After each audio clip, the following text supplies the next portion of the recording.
Put your right hand on the center of your chest right now and think about the last time you came home at night feeling empty. Not sick, not sad about anything specific, just empty. As if the day had taken something from you that you cannot name. As if you had left full in the morning and returned empty-handed at night. Has this happened to you?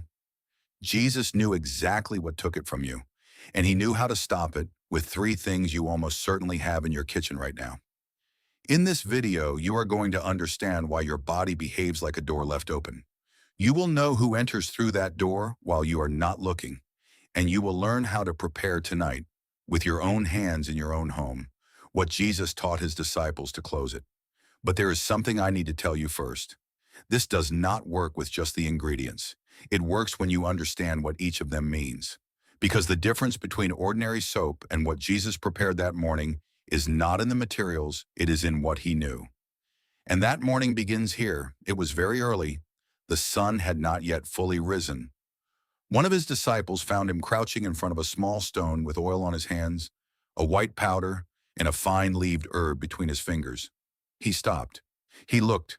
He said nothing. Jesus did not lift his head. He only said, "Sit down." And what he taught in that moment next to that stone in the first silence of the morning never made it to the pages of the scriptures, but it reached us. Feel right now the weight of your hand on your chest, that heartbeat that continues without you deciding it. That door beating inside you has been open longer than you think. Tonight, you are going to close it. Jesus' hands shone that morning with olive oil. When one of his disciples found him in the corner of the garden, the sun had not yet finished rising. Jesus was crouching in front of a small stone.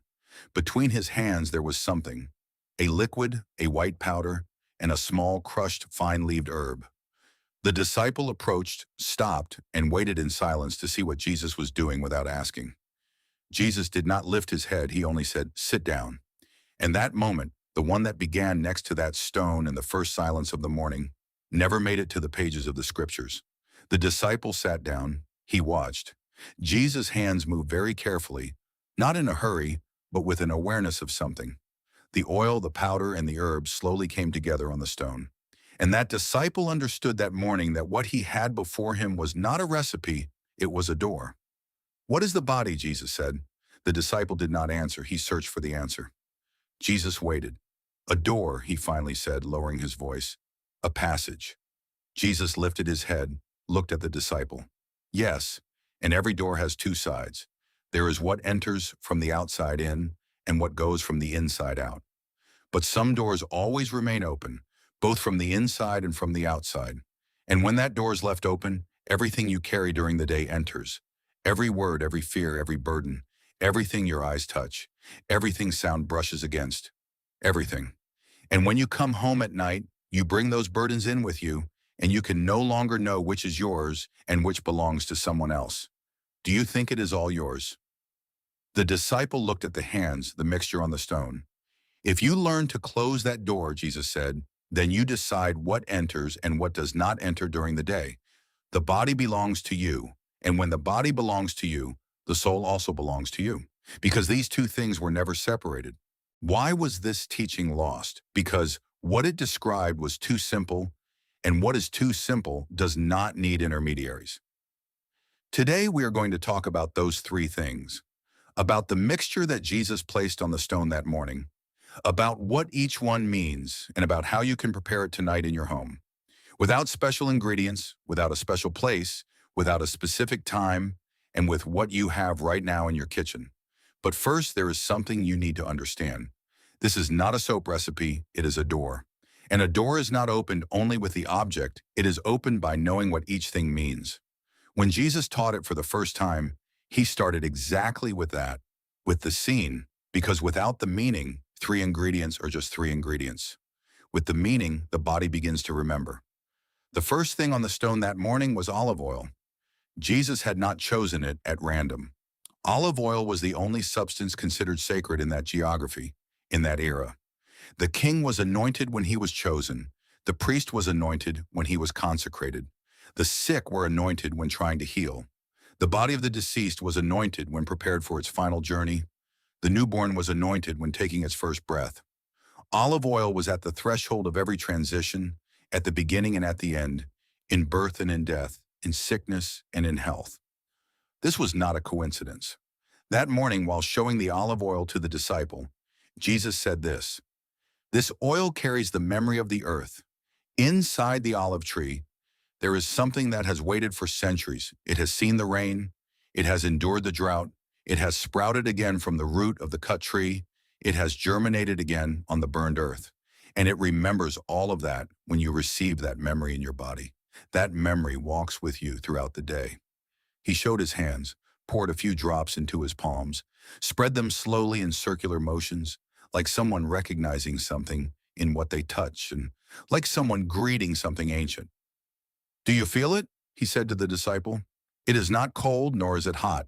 It is a balance." The disciple looked at his own hands. There was something inside the oil, not exactly a weight, but a fullness, as if his hands belonged to him a little more now. What olive oil does to the skin has also been recorded today by science. Oleic acid penetrates far beyond the surface of the skin, not just into the outer layer, but inward. And for centuries, no one could fully explain why olive oil felt so special. But those who lived in that land knew it. Jesus knew it. "First take the oil," he said. "Put it in your palm. Inhale its aroma, then glide it over your hands but without rushing, feeling where that oil goes. And while you do that, say something," he said. "Not a word, an intention, not out loud on the inside. This body is mine. What walks with me during the day is me, and I decide what enters and what does not enter from the outside." This simple and brief intention was pronounced while the oil joined the body, and Jesus added this: "Where there is no intention, the object remains only as an object. Where there is intention, the object becomes a tool." The oil is the same oil, but the oil that is touched with intention enters the body differently. Look at your hands for a moment now, just a second. If right now you had olive oil in your palms, that coolness, that fullness, what would you feel? Even the outline of that sensation already sets something in motion. But olive oil alone was not enough. Jesus reached out his hand toward the second ingredient, white, fine, a small pile on the stone. "Do you know salt?" he said. The disciple waited. "Do you know what salt exists for? Meat rots. With salt it is saved. Fruit spoils. With salt it endures. But when does the body rot?" The disciple did not answer. The body rots when it loses its own boundary, when it cannot know what enters it, when it cannot distinguish what belongs to it from what comes from the outside. When that difference disappears, decomposition begins on the inside. In the scriptures, salt appears as the salt of the covenant. In the book of Numbers, in chapter 18, it says, "All the offerings that are presented to you are a perpetual covenant of salt before the Lord." You can check it in your own book. It is there. Salt was not only used for food, but also for rituals. When a house was blessed, salt was scattered on the threshold. When an agreement was established, salt was shared. Carrying salt with someone meant, "You and I hold this boundary together." Jesus went further that morning. When salt reaches the body, it recognizes something, he said. It recognizes the excess and draws it outward. It draws out the burden that is inside, but at the same time it leaves something, a trace, and that trace acts as a boundary. Inside that boundary is you. What is outside that boundary is not yours. He remained silent for a moment. Then he looked directly at the disciple. "Have you ever felt this? You come home at night and bring the weight of someone who is not even yours. The sadness of another, the fear of another, the irritation of another, and you do not know where it came from. You only know that you are more tired than in the morning, even though you did nothing difficult. That exactly that is a door that was left open." The disciple lowered his head slightly. He recognized it. Jesus slowly added the white powder to the oil he had in his hands with circular motions, without rushing them to join. "Mix," he said, "but waiting. The union of these two things ignites something, and what is ignited in a hurry can go out." The disciple watched as the powder met the oil. There was no visible change, but the sensation changed. The mixture felt heavier, more real. Put your hand now on your left palm, or just imagine it, and a handful of salt inside your left hand. Its coolness, its hardness, those small crystals, the touch of something considered sacred for centuries. That sensation, that concrete reality. It is not the brain that remembers what a boundary is. It is the body. And the third one I left for the end with intention. Because to understand the three together, I first needed you to have felt the first two. It is a small plant with pointed leaves with an intense aroma. It grows on the rock walls of Palestine, in shaded places. It does not grow large, it does not draw attention, but it smells even from afar. It appears in Psalm 51. David wrote it when he addressed God. Purify me with hyssop, and I shall be clean. You can look it up in your own book, chapter 51, verse 7. The word in that plea was hyssop. It was no coincidence, because hyssop was the purifying plant in that geography. In Hebrew rituals in ancient Greece, throughout the Eastern Mediterranean, hyssop was used when visiting the sick. Hyssop was used at the threshold of childbirth. Hyssop was used in funeral rituals. It was the plant of passages, of thresholds, in beginnings and in endings. That morning, Jesus crushed the hyssop leaves and waited. He waited for the aroma to come out. And when that aroma began to fill the space, he stopped. He just sniffed for a moment. He did not close his eyes. He just inhaled deeply in return. Do you know what this aroma does? He said. The disciple waited.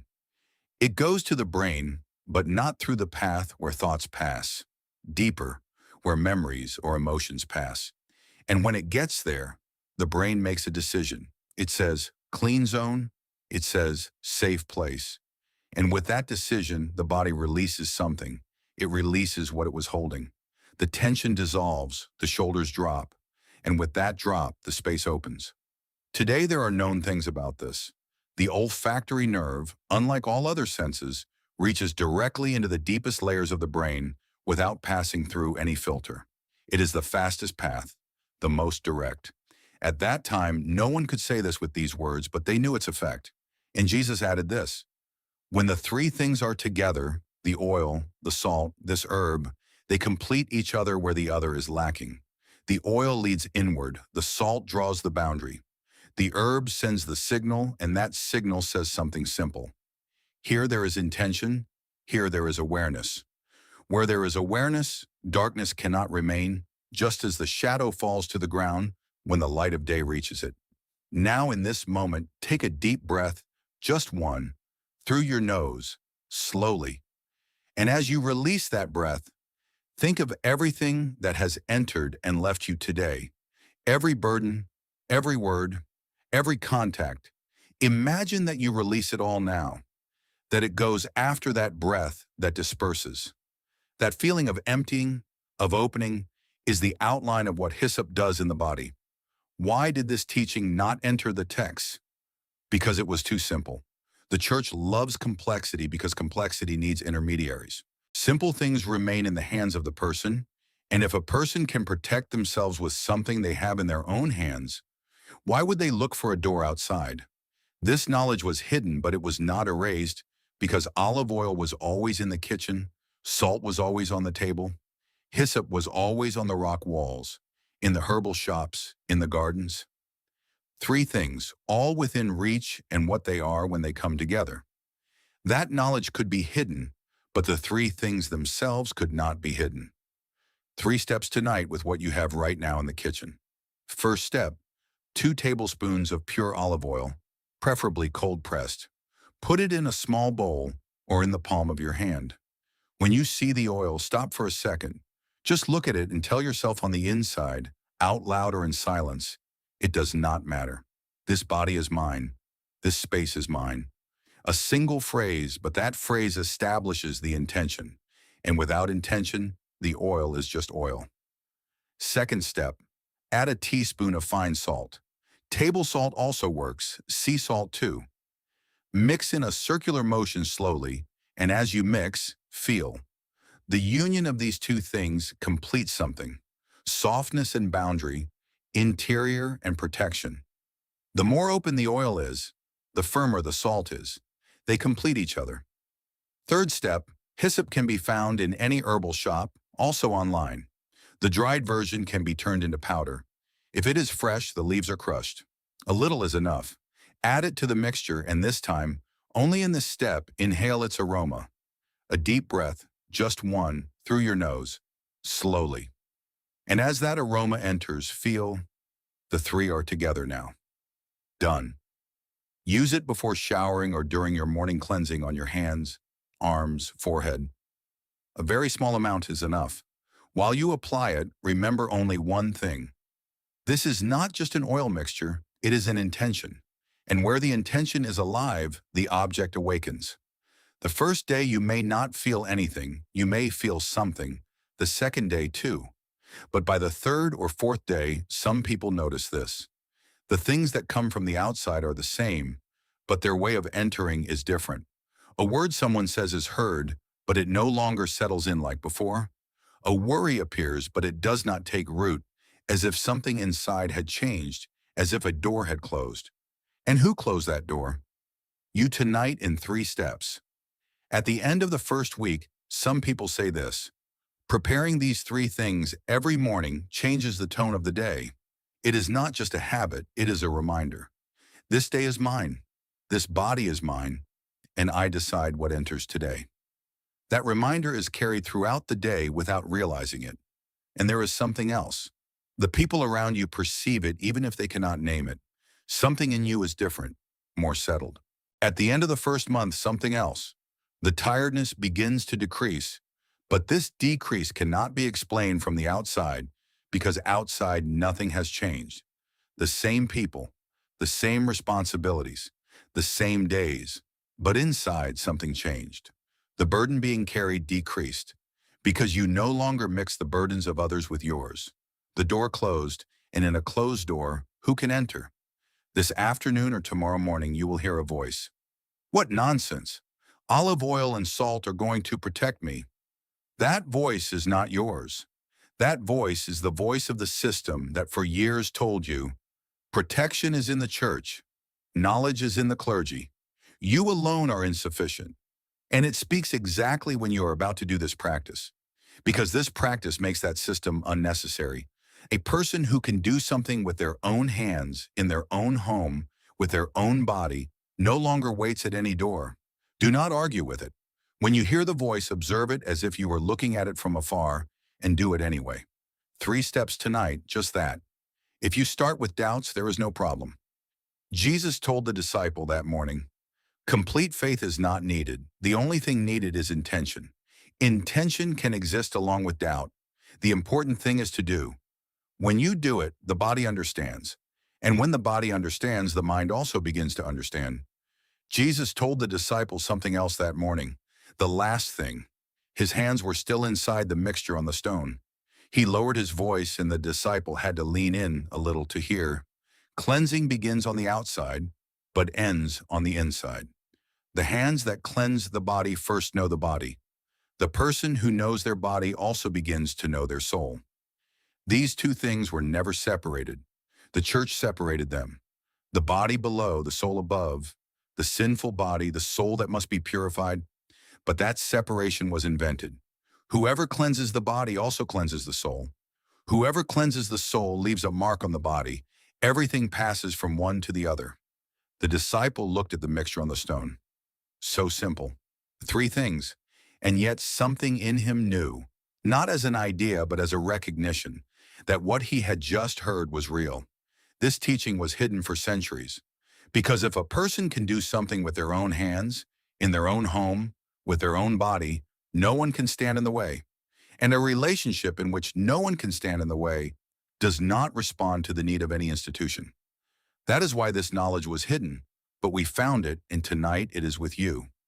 Soap goes on the body, but the body's not alone. The body's also washed with water.